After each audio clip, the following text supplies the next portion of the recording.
everybody, and welcome to a brand new episode of Road Trip After Hours. I'm your host, Mac Davis, and along with me is my WWE Hall of Famer co-host, Mr. Teddy Long. Hey, Teddy. Hey, what's going on, player? Not much. Hey, look, I hate to start the show on bad news, but we are a day removed from losing one of wrestling's biggest icons and really heels ever in this business. Teddy, can you tell us a bit more about the man known as the Iron Sheik? Yeah, man.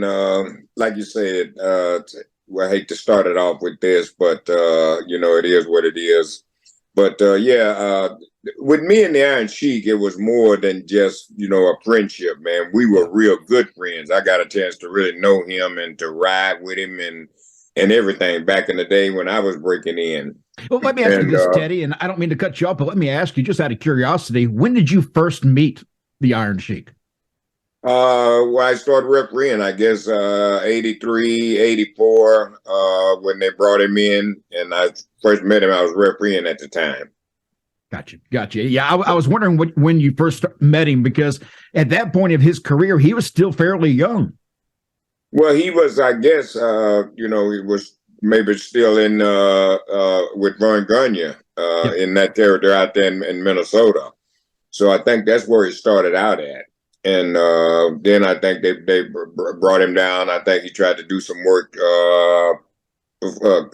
Somebody else. I remember something about it. He never told me about it, but I was just going back to what we guys talked about back in the day, how he started and where, in the territories, how he came in. But I remember him, starting with Vern and putting the ring up, taking the ring down, same thing, you know what I mean? And, doing, all the other stuff before he, got his big break.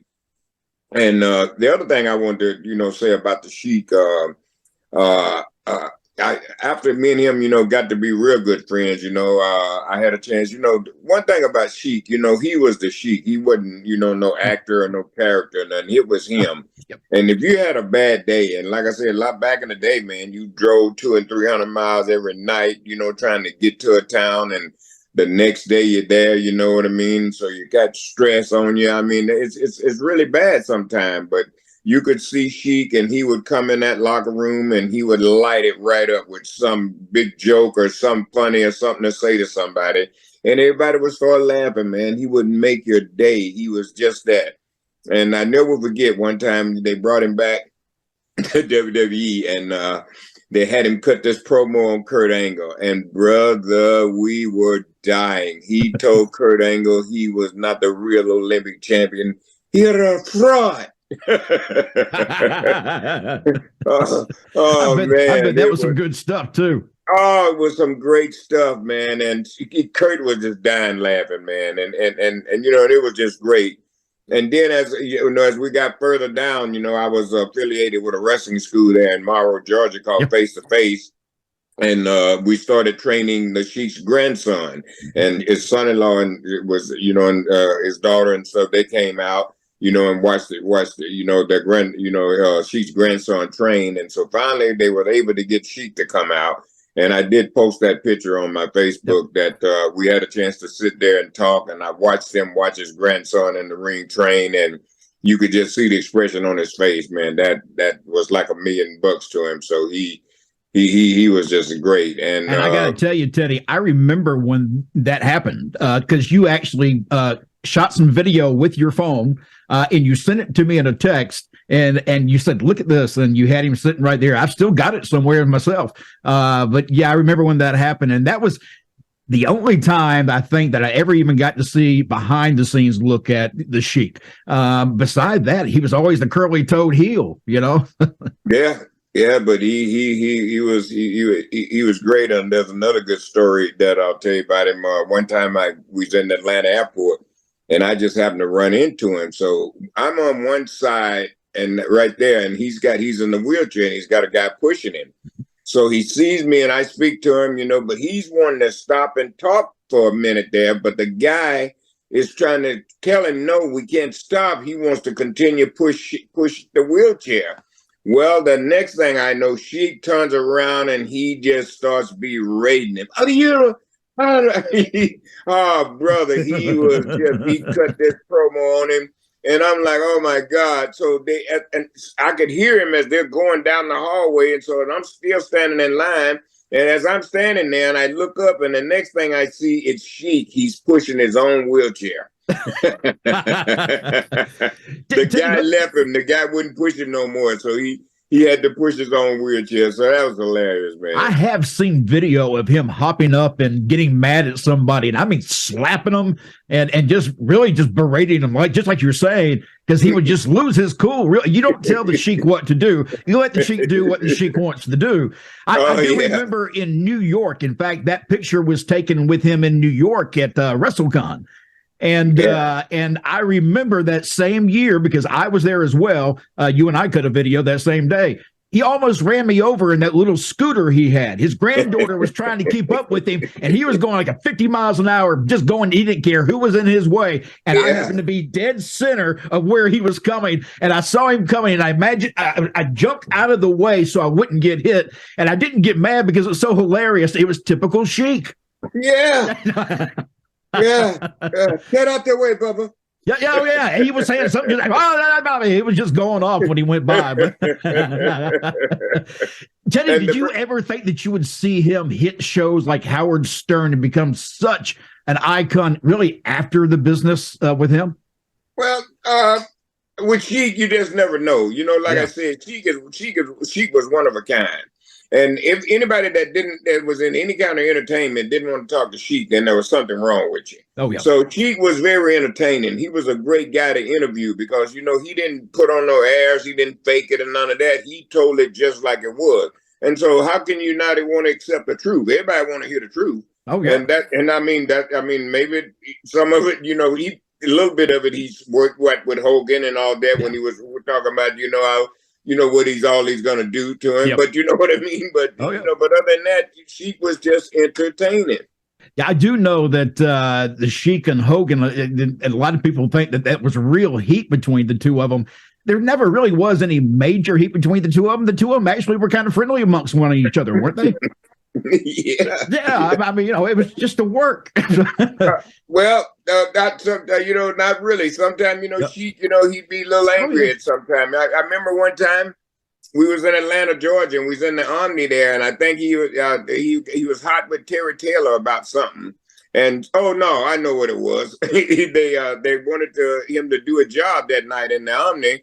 And so he told him he couldn't do the job until he changed clothes. So he took off his Iranian tights and he put on some other old funny tights or something he put on to do that job in. But he told him and Terry Taylor had a big argument. He wanted to beat Terry Taylor up. In fact, he almost did it. I think they stopped it.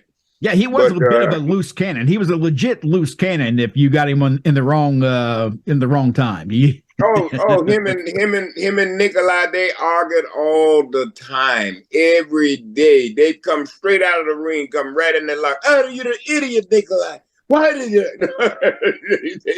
Yeah. When was the last time you had contact with him? Because I wasn't even aware that he was not doing well. Well, like I said, I saw him at Face to Face there, and that was another thing too that really had me and him so close. He was close to my family. My wife and him are really great, good friends. God rest her soul too. And you know, every time she would see him, Sheiky baby, you know, and he'd hit her right back, Sister Tasha. You know, so they were buddies, and that's another reason why I say I take him as a real good friend, real close. But I did see him on a couple of signings somewhere. I forget where we were now, in New Jersey, I think at the WrestleCon there. Mm-hmm. And he was there along with Slaughter. I did see him there, and I saw him one other place, but he just hadn't been able to get out. You know, his ankles or something had been bothering him and stuff, so it was kind of hard for him getting around. So he really didn't get out much. But when he did, man, it was just an honor to see him. And he was the same guy, man. I mean, soon as I said, Teddy Long, Godfather. Yeah, it wasn't too long ago. I thought he made another comment about somebody, and it was typical Iron Sheik. You know, he was just laying into him, and it was hilarious. I was like, oh, good, he's still up and around. And then, I mean, just seems like that was the other day, and now he's just gone. And I hate to see that, because he really was, when it comes to wrestling icons in our business, especially for people around my age that grew up at a certain time, the Iron Sheik was it. I mean, that's the guy, the villain who came in, beat Bob Backlund, and then got beat by Hulk Hogan. And without the Iron Sheik, and he's right, there probably never would have been a real Hulk Hogan like we got. Yeah, well, I think anybody that had a program with the Iron Sheik, without him, they wouldn't have never got over. I agree. Anybody that worked with him, Slaughter tell you, and I say this all the time, you have to base this on reality. And what better idea than you got the Sheik, who was the original. He's original from Iran. Yes. Now you got him coming in. Now you got Sergeant Slaughter for the USA, America, and everybody in America wants to beat Iran. And you got the real deal there. How can you not miss that? That was the money, and Vince McMahon saw that vision. Let me ask you, Teddy. You just brought up a great angle from the old days. Could that be done today without offending people? Well, because it seems like they tried it in the WWE with the what was the guy's name? There's a really good guy.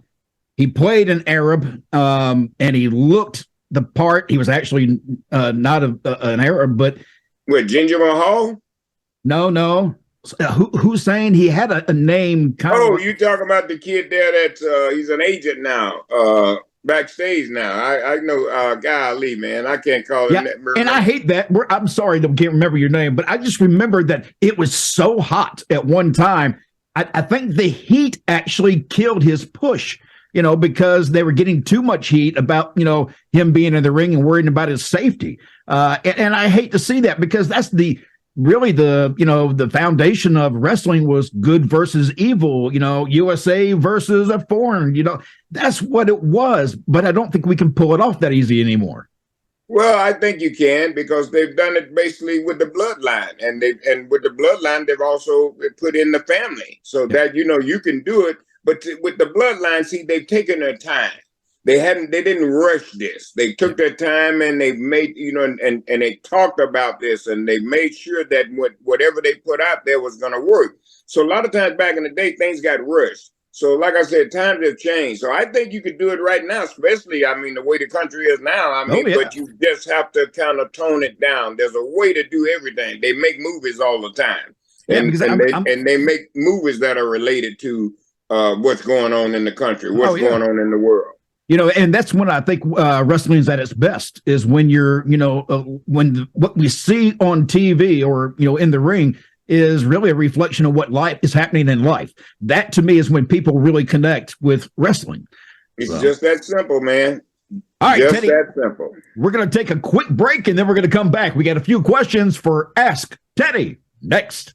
Psychoanalysis for today's guest is provided by the International House of Shrinks, serving the collective psyche of our audience for over 14 years. So bring your fears and phobias, hallucinations and delusions to the International House of Shrinks. 15 couches, no waiting. Also brought to you by Grammar lessons for today's show was provided by old Mrs. O'Malley, who have been teaching we local citizens how to talk good for more longer than 13 years.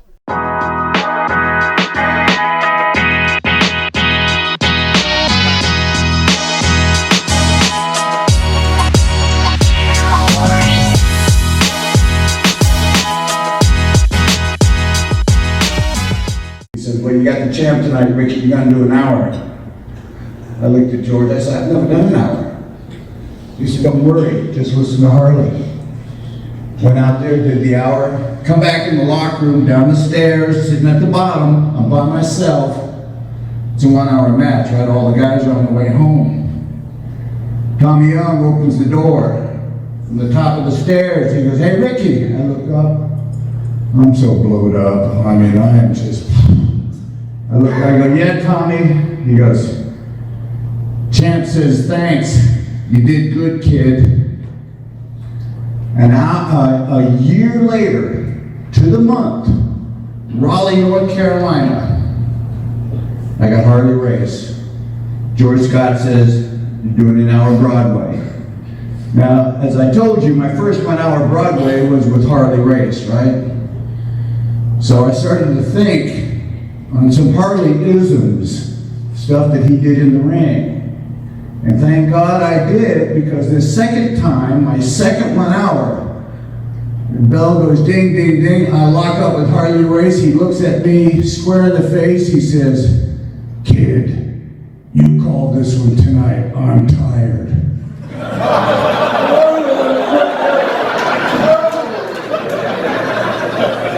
What? Those days the heels called the match, right? I've been a bona fide babyface, never said a word, never called a match. When I'm in with the world champ for an hour, you call this one tonight? My legs with the rubber. After the match, same scenario, sitting in the locker room, down at the bottom of the stairs in the basement. Tommy Young opens the door. Ricky, I said, yeah, Tommy? Champ says, thanks, you did good, kid.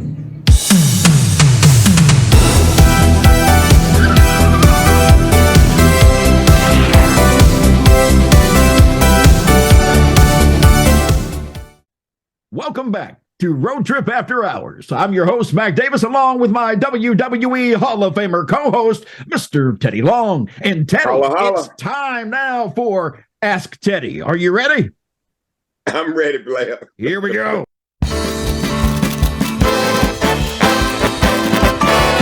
Letters, oh, we get letters. We get your letters every day. Mailman, mailman, mail today. Reach right in and pull one out. Those letters, I love those letters. Let's find out what you got to say. Oh boy! Mailman, mail today. All right, Teddy, here is question number one. It comes from Jeremiah in New York, who asked, during your years in wrestling, did you prefer playing a face or playing a heel?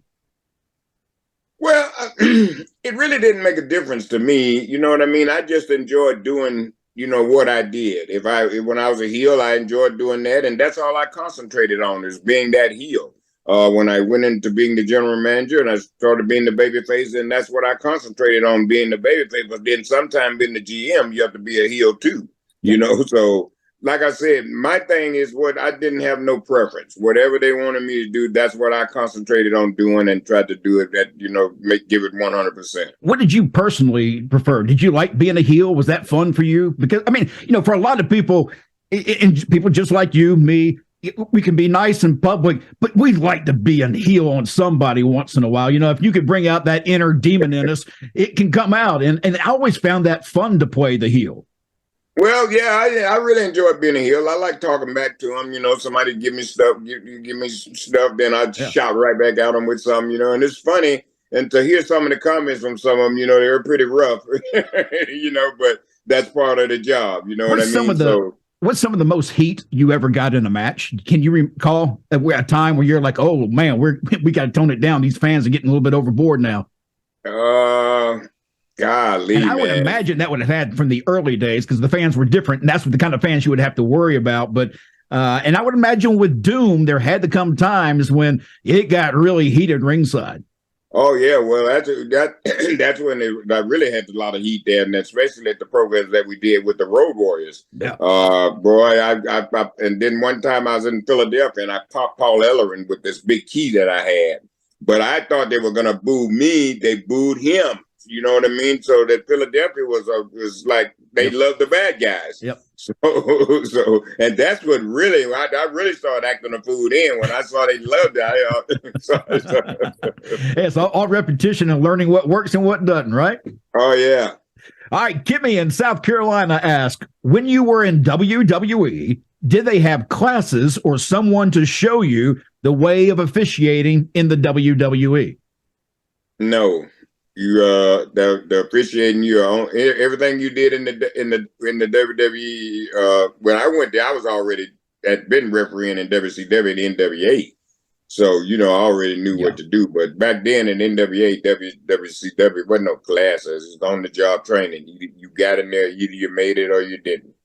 Yeah, but I had people like Earl Hebner, Tommy Young, people, Nick Patrick, people like that really, helped me out a lot. And by the way, those of you who tuned in to watch the Earl Hebner episode on our last show of Road Trip After Hours, Thank you very much. Had an incredible response with Earl, and we'll have Earl back. Trust me, he's fun to talk with, and I like him those short bits like that because we can talk about it a little bit and get him back every once in a while, make him kind of a semi-regular in the show. But Teddy, here we go. Jen in Texas asked, are you two, I didn't see this coming, are you two coming back to Texas anytime soon? Well, I don't know. You never know. I think Texas Style Wrestling out there, Dog Pound Championship Wrestling with Rodney Mack and Jazz, they're doing real good out there. And if they call me and need me for something, then I'll be happy to come out there. But right now, I'm involved in a lot of other things. So if we'll just meet Mac and I, if y'all want to book the road trip after our show out in Texas now, just get in touch with Mac. He'll let you know what to do, and we're happy to bring the show right to you. Yeah, and that goes for anybody, anywhere, by the way, because we do get a lot of people asking about how to get us booked. Just contact me. You can contact us right through my social media page. Go to the direct mail or whatever they call that right there. Send it there. I'll find it, and I'll get back in touch with you because we do a traveling show that's a lot of fun. It could be a lot of fun for your event and make it even more popular, possibly. Maybe sell you some more tickets. Plus, we promote the living hell out of everything we do. So, we treat you right. And the other thing, too, not only do we bring the road trip after our show, if there's something that you want me to do at your wrestling event, we can work that out, too. Absolutely. All right, let's see. Alan from Nevada writes, loved last week's show with Earl Hebner. Well, thank you. We just talked about that. I should have said I'm behind or something here, Teddy. Let's see. And the final one You're we have. Freddie in Tennessee asked, who were the biggest crybabies in the locker room? And I know, look here, I don't care what kind of business you're in, what type, wherever you go, whatever you do, there's going to be some. I don't know, man. I think, Sid wasn't, so he was a crybaby, but he wasn't a big crybaby, but he was, kind of wanted everything to go his way. But other than that, Sid was a great guy. But he just kind of spoiled a little bit, you know what I mean? So so he kind of I remember one time me and him was riding along and we got stopped. We got pulled over. I was driving and they pulled me over for speed. No, they pulled Sid was driving and they pulled us over for speeding, and he had the nerve to get out of that car and tell the police the only reason the car was speeding was going that fast is because we were going downhill.